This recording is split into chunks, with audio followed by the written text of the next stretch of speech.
स्वागत है आपको एक बार फिर से मेरे YouTube चैनल पर। तो आज क्लास 12 के जीव विज्ञान अभ्यास 2 अभ्यास का नाम है पुष्पी पादपों में लैंगिक जनन का यह भाग 1 है। आज से अभ्यास 2 को चालू किया जा रहा है। तो आप सभी विद्यार्थी ये शाम को 8 बजे लाइव क्लास से जुड़िए और प्रतिदिन मेरे वीडियो को देखिए और एक अच्छे से नोट्स को बनाते चलिए। तो पहला भाग में हम लोग पढ़े थे जीवों में जनन, जीव के अंदर जो जनन की क्रिया थी उसके बारे में बताया गया। अब हम लोग पढ़ेंगे पुष्पी पादपों मतलब पौधों के अंदर लैंगिक जनन कैसे होता है, इसके बारे में आज हम लोग बताएंगे। और आप सभी विद्यार्थी अपने कॉपी में जरूर नोट करते चलिएगा। तो अब हम लोग पढ़ेंगे पौधों में लैंगिक जनन। लैंगिक जनन क्या होता है? जिसमें नर और मादा दोनों का क्या हो, संलयन होता है, लैंगिक जनन कहलाता है। यह पिछले पाठ में बताया जा चुका है। यदि आप नहीं जानते हैं तो प्लेलिस्ट में वीडियो है, वहां से जाकर के पहली पाठ का वीडियो आप देख सकते हैं। तो इसमें आज हम लोग पढ़ेंगे पौधों में लैंगिक जनन क्या है। तो सबसे पहले यह पौधों में जो लैंगिक जनन है, यह इसके लैंगिक जनन के बारे में जानने से पहले हमको यह समझना पड़ेगा कि जो पुष्पी पौधे होते हैं उसमें लैंगिक जनन कहाँ पे होता है, इसमें कितने भाग होते हैं, नर भाग कहाँ है, मादा भाग कहाँ है, इसके बारे में पहले जानकारी रखेंगे। उसके बाद उसके सहायक चक्र, आवश्यक चक्र क्या हैं के बारे में जानकारी रखेंगे। तो आप सभी विद्यार्थी यह चित्र को ध्यान से देख लीजिए और चित्र को देखने पर यह लग रहा है कि सबसे ऊपरी भाग पर क्या है, वर्तिकार्ग होता है और वर्तिकार के निचले भाग को क्या कहेंगे, वर्तिका कहते हैं। और यह जो नली गया है इस नली का नाम है पराग नलिका। पराग नलिका के सबसे ऊपरी भाग को वर्तिकार्ग कहा जाता है। याद रखिएगा, किसके, पराग नली के सबसे ऊपरी भाग को क्या कहते हैं, वर्तिकार कहा जाता है। वर्तिकार के निचले भाग को वर्तिका कहा जाता है। और यहाँ देखेंगे वर्तिका के जो निचले जो भाग होता है जयांग, जो मादा भाग, इसको कहा जाता है। और मादा भाग के जो नीचे जो भाग होता है उसे क्या कहते हैं, अंडाशय कहते हैं। और अंडाशय के नीचे भीतरी भाग में देखेंगे तो वहाँ क्या है, बीजाणु है। यह बीजाणु है, ध्यान दीजिएगा। यह दल पुंज होते हैं। क्या होते हैं, पुष्प में ये क्या हैं, दल पुंज होते हैं। और यह जो देखिए सबसे ऊपरी भाग यह जो बना हुआ है, यह सबसे ऊपरी भाग, इसे पूरे को क्या कहेंगे, पुतंतु। क्या कहेंगे, पुतंतु कहा जाता है। और इसके ऊपरी भाग को क्या कहते हैं, पराग कोश कहते हैं। जो पराग कण की क्रिया होगी जो आगे आप को वीडियो में बताया जाएगा। और यह देखिए इसका नाम जो है पुमंग है, जो नर भाग होता है। तो नर भाग यहाँ है और मादा भाग यहाँ। तो इसका मतलब पुष्प में नर और मादा दोनों भाग इसके अंदर उपस्थित हैं। तो यह दलपुंज है। और यह जो देखिए बाहर की तरफ निकला है उसका नाम है बाह्य दलपुंज। तो सबसे पहले आप सभी विद्यार्थी इस चित्र को आप लोग शार्ट स्क्रीन ले लीजिए और इसे अपने चित्र को, यह चित्र को अपने कॉपी में क्या कीजिए, बना लीजिए। तो अब चित्र बनाने के बाद आप क्या लिखेंगे, तो अब इसके बारे में समझेंगे। पौधों का लैंगिक जनन पुष्प होता है। जो पौधे होते हैं उनका जो लैंगिक जनन होता है, लैंगिक जनन किसमें होता है, तो पुष्प में होता है। अर्थात पुष्पी पौधों में लैंगिक जनन पुष्प के द्वारा होता है। अर्थात जो पुष्पी पौधे में क्या होते हैं, लैंगिक जो जनन क्रिया होती है वह पुष्प में ही होती है। तो पुष्पों द्वारा क्या होता है, लैंगिक जनन होता है। पुष्प में नर तथा क्या होते हैं, मादा भाग पाए जाते हैं। पुष्प के अंदर जो होते हैं नर युग्मक और मादा युग्मक दोनों उपस्थित होते हैं। तो समझ में आपको आ गया होगा, चित्र भी आप लोग को अच्छे से समझ में आ गया होगा। पहले इस चित्र को आप सभी विद्यार्थी शार्ट स्क्रीन कर लीजिए। इसे बाद में आप भी जब इसको फेयर कीजिए तो चित्र को आराम से इसको क्या कीजिए, बनाइए। अब पुष्प में कितने चक्र होते हैं, अब इसके बारे में समझेंगे। पुष्प में 2 चक्र होते हैं। पुष्प में कितने चक्र हैं, 2 चक्र होते हैं। पहला चक्र का नाम है सहायक चक्र होता है और दूसरा चक्र का नाम है आवश्यक चक्र होता है। तो अब सहायक चक्र क्या है और आवश्यक चक्र के बारे में समझेंगे। तो एक बात और ध्यान दीजिए, पुष्प में जो हमारा क्रिया होती है, मतलब नर और क्या है मादा दोनों क्रिया उसके अंदर क्या होती हैं, संपन्न होती हैं। याद रखे रहिएगा। अब आगे हम लोग पढ़ेंगे सहायक चक्र क्या है, अब इसके बारे में समझेंगे। सहायक चक्र वे चक्र जो लैंगिक जनन में भाग नहीं लेते हैं। वे चक्र जो क्या हैं, लैंगिक जनन में क्या होते हैं, भाग नहीं लेते हैं। जैसे चित्र में आप सभी विद्यार्थी एक बार और देख लीजिए, जो जनन में हमारा लैंगिक जनन में भाग नहीं लेते हैं, जो मतलब वो बाहर हो।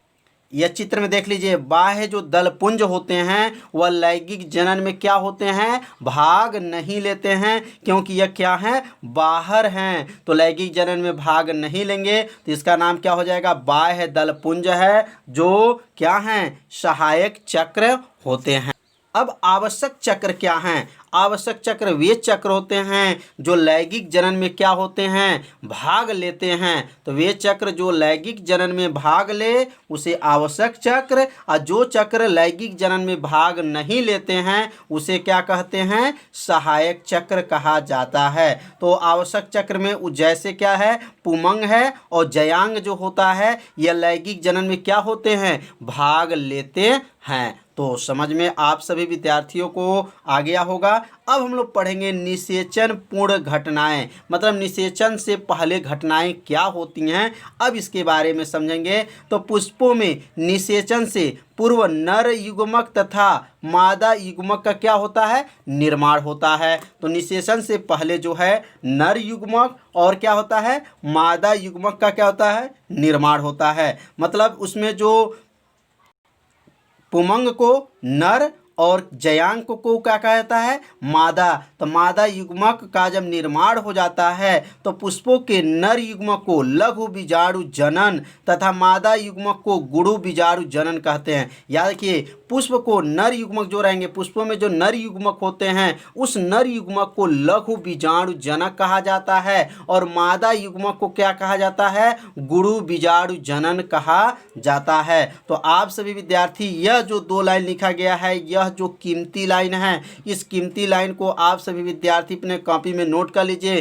क्योंकि यह बहुविकल्पी में पूछा जाता है। नर युग्मक को कहा जाता है, तो नर युग्मक को लघु बीजाणु जनन और मादा युग्मक को क्या कहा जाता है, तो गुरु बीजाणु जनन कहते हैं। तो निषेचन से पूर्व घटनाएं क्या होती हैं, तो निषेचन से पूर्व घटनाएं मादा युग्मक और नर युग्मक का क्या होता है, निर्माण होता है। तो समझ में आ गया होगा। अब हम लोग पढ़ेंगे पुमंग या पुंकेसर क्या होता है। तो पुंकेसर को क्या कहते हैं, नर भाग को ही पुमंग या पुंकेसर कहा जाता है, और जयांग को क्या कहा जाता है, तो मादा भाग को जयांग कहा जाता है। समझ में आ गया होगा। नर भाग को पुमंग या पुंकेसर, मादा भाग को जयांग कहा जाता है। तो अब यहाँ पे अपने कॉपी में इसे नोट कर लीजिए, पुमंग या पुंकेसर। पुमंग या पुंकेसर क्या है, तो पुष्प में नर भाग को पुमंग कहा जाता है। कितना आसान है, पुष्प में नर भाग को क्या कहते हैं, पुमंग कहा जाता है, तथा पुमंग में प्रत्येक भाग को पुंकेसर कहते हैं। पुमंग के प्रत्येक जो भाग होता है उस भाग को क्या कहते हैं, पुंकेसर कहते हैं। तो आप सभी विद्यार्थी समझ लिए होंगे पुमंग क्या है, नर भाग को पुमंग कहते हैं, मादा भाग को क्या कहते हैं, तो जयांग कहा जाता है, और पुमंग के प्रत्येक भाग को क्या कहते हैं, तो जयांग, जो पुमंग के प्रत्येक भाग को पुंकेसर कहते हैं। तो समझ में आ गया। इसे अपने कॉपी में क्या कीजिए, नोट कर लीजिए, 2 बार पढ़ लीजिए, आपको अच्छे से क्या होगा, याद हो जाएगा। अब पुंकेसर के कितने भाग होते हैं, तो पुंकेसर के 2 भाग होते हैं। एक पराग कोश होता है और एक जो होता है पुतंतु होता है। क्या होता है, पुतंतु। तो अब पराग कोश क्या होगा और पुतंतु क्या होगा, अब इसके बारे में समझेंगे। अब यहाँ नोट कर लीजिए, पुंकेसर में मुख्यतः 2 भाग होते हैं। पुंकेसर में कितने भाग होते हैं, 2 भाग। पहला का क्या नाम है, तो पहला का नाम पराग कोश है और दूसरा का नाम पुतंतु है।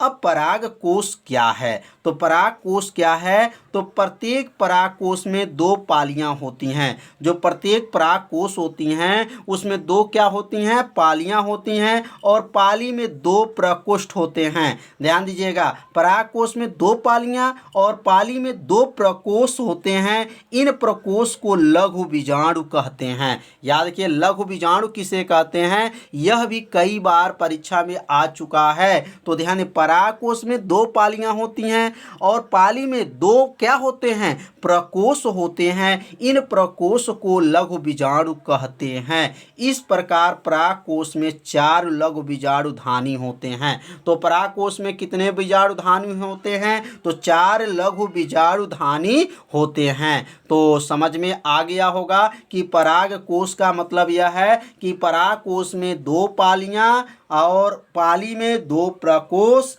इन प्रकोष्ठ को लघु बीजाणु कहते हैं, और इस प्रकार के परागकोश के 4 लघु बीजाणुधानी होते हैं। तो समझ में आ गया होगा कि एक परागकोश में कितने लघु बीजाणुधानी होते हैं? तो एक परागकोश में 4 लघु बीजाणुधानी होते हैं। तो आज का पढ़ाई कैसा लगा? आप सभी विद्यार्थी जरूर कमेंट कीजिए। यदि आपको वीडियो अच्छा लग रहा है तो वीडियो को लाइक कीजिए। यदि मेरे चैनल पर आप पहली बार आए हैं तो मेरे चैनल को सब्सक्राइब कर लीजिए, क्योंकि आपके लिए यह बायोलॉजी क्लास चलाया जा रहा है। तो आप सभी विद्यार्थी वीडियो को लाइक जरूर कीजिएगा, चैनल को सब्सक्राइब, बेल आइकन घंटी को ऑप्शन को ओके कर लीजिएगा, जिससे कोई भी वीडियो को अपलोड किया जाए तो उसका मैसेज तुरंत आपके पास पहुंच जाए। तो आज का पढ़ाई कैसा लगा जरूर कमेंट कीजिए। आज इतना ही। कल हम लोग पढ़ेंगे क्या?